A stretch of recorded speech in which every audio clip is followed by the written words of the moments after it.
हाथ में मेहंदी मांगे से नुरवा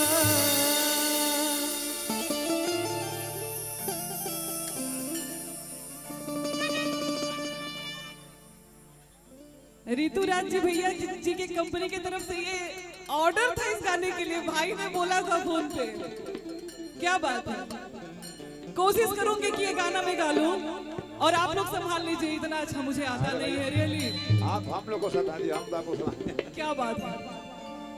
हाथ में मेहंदी मांगे से नुरवा,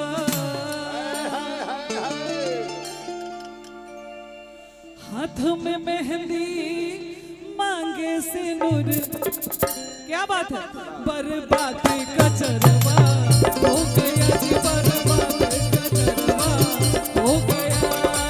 हाथ में मेहंदी मांगे से नूरवा, हाथ में मेहंदी मांगे से नूर। बर्बाद कचरवा हो गया जी, बर्बाद हो गया।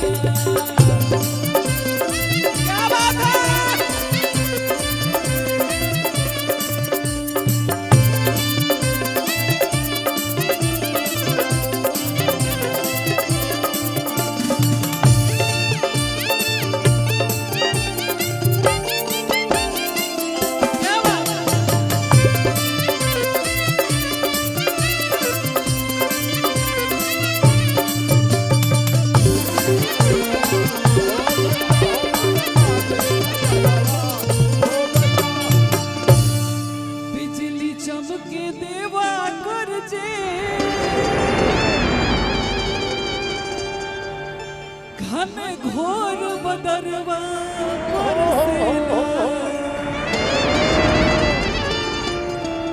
हर बिजली चमके देवा गरजे, घन घोर बदरवा बरसेला पर बलम।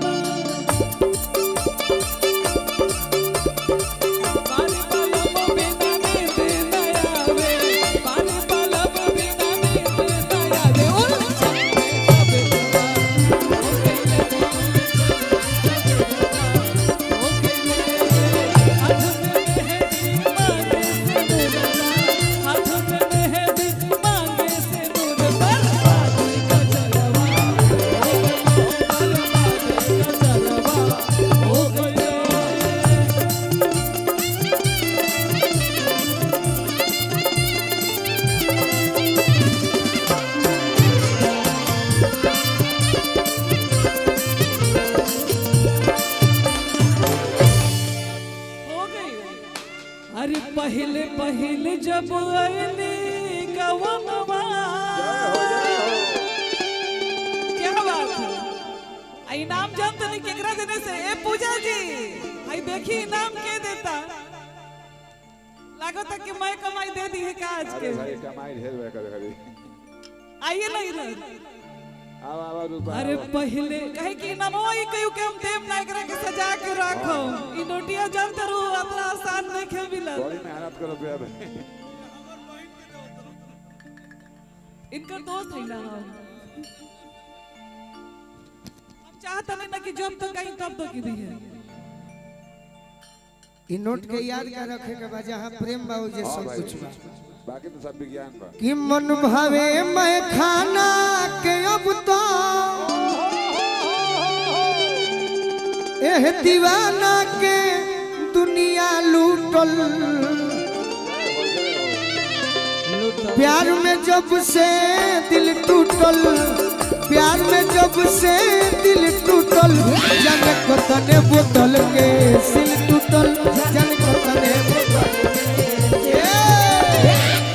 पहले पहले गहनी गवाना। अरे पहले पहले जब गईनी गवनवा, हमारा सासू से झगड़ा हो गईले। अबारी बलम परदेसवा में जाके,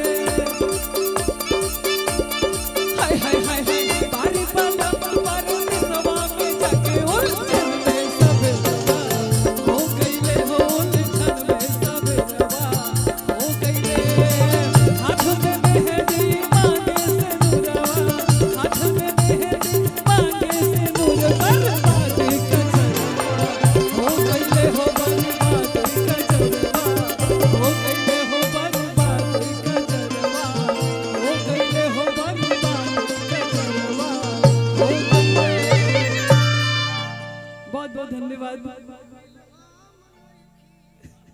जाए बरसा जी गाँव धाम नहीं खेटल जाए हो जीजा जी राउर के